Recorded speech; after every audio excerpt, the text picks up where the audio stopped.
Assalamualaikum warahmatullahi wabarakatuh. Perkenalkan, nama saya Nabila Zahida Putri dengan NIM 19240909195.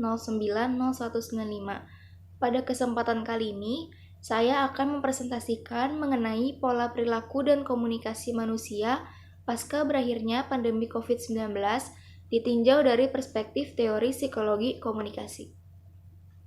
Topik pembahasan yang akan dibahas pada presentasi ini yang pertama, pola perilaku manusia pasca berakhirnya pandemi COVID-19 ditinjau dari perspektif teori psikologi komunikasi. Yang kedua, pola komunikasi manusia pasca berakhirnya pandemi COVID-19 ditinjau dari perspektif teori psikologi komunikasi. Latar belakang, pandemi COVID-19 telah mengubah pola kehidupan manusia, termasuk mengubah pola komunikasi dan perilaku manusia. Dengan hal ini, sebagai dampak dari pandemi COVID-19, perubahan yang tidak diinginkan dan tidak direncanakan terjadi di seluruh masyarakat dan mengakibatkan kebingungan di berbagai aspek kehidupan manusia. Poin pertama yang akan dibahas yaitu pola perilaku manusia pasca berakhirnya pandemi COVID-19 ditinjau dari perspektif teori psikologi komunikasi. Menurut Skinner, seorang ahli psikologi mengungkapkan bahwa perilaku merupakan respon atau reaksi seseorang terhadap stimulus atau rangsangan dari luar. Skinner membedakan perilaku menjadi dua, yaitu 1. Perilaku tertutup atau covert behavior. Respon seseorang terhadap stimulus dalam bentuk terselubung atau tertutup. Yang kedua, perilaku terbuka atau overt behavior. Respon seseorang terhadap stimulus dalam bentuk tindakan nyata atau terbuka.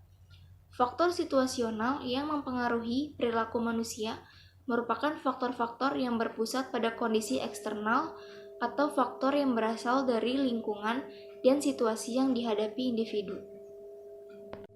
Stimulus yang mendorong dan memperteguh perilaku merupakan besarnya pengaruh situasi dalam menentukan perilaku manusia.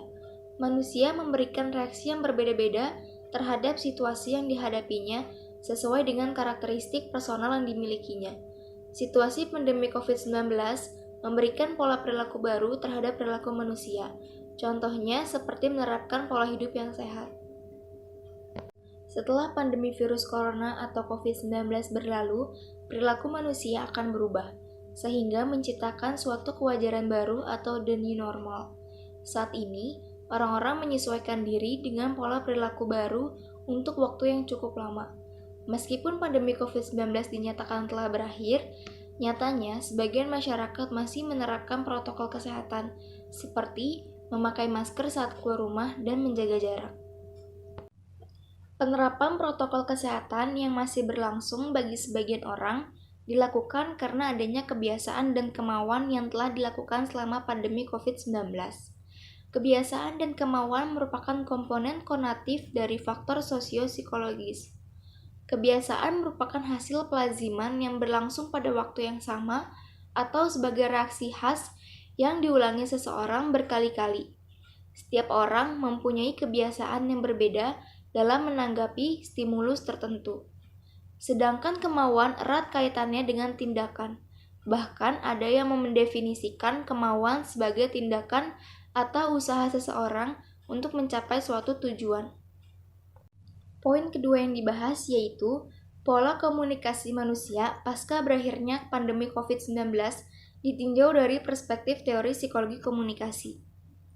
Pola komunikasi adalah suatu gambaran, struktur atau bentuk dari proses komunikasi antara dua orang atau lebih yang didasarkan pada teori-teori komunikasi, sehingga muncul feedback atau timbal balik dari proses komunikasi yang dilakukan guna memudahkan pemikiran secara sistematik dan logis.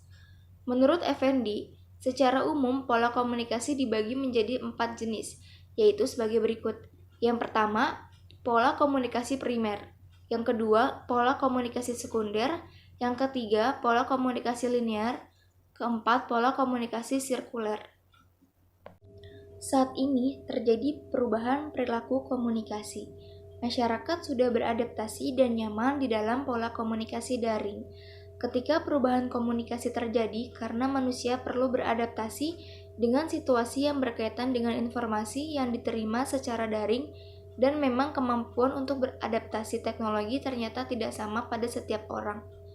Untuk penyampaian informasi pasca pandemi COVID-19, masyarakat ada yang menggunakan sistem komunikasi massa. Komunikasi massa adalah pesan yang dikomunikasikan melalui media massa pada sejumlah besar orang. Secara teknis, komunikasi massa menunjukkan 4 tanda yaitu: pertama, bersifat tidak langsung, artinya harus melewati media. Kedua, bersifat satu arah, artinya tidak ada interaksi antara peserta komunikan. Ketiga, bersifat terbuka, artinya ditujukan kepada publik yang tidak terbatas dan anonim. Keempat, mempunyai publik yang secara geografis tersebar. Sekian pemaparan presentasi dari saya, kurang lebihnya mohon maaf, semoga bermanfaat. Wabillahi taufiq wal hidayah. Wassalamualaikum warahmatullahi wabarakatuh.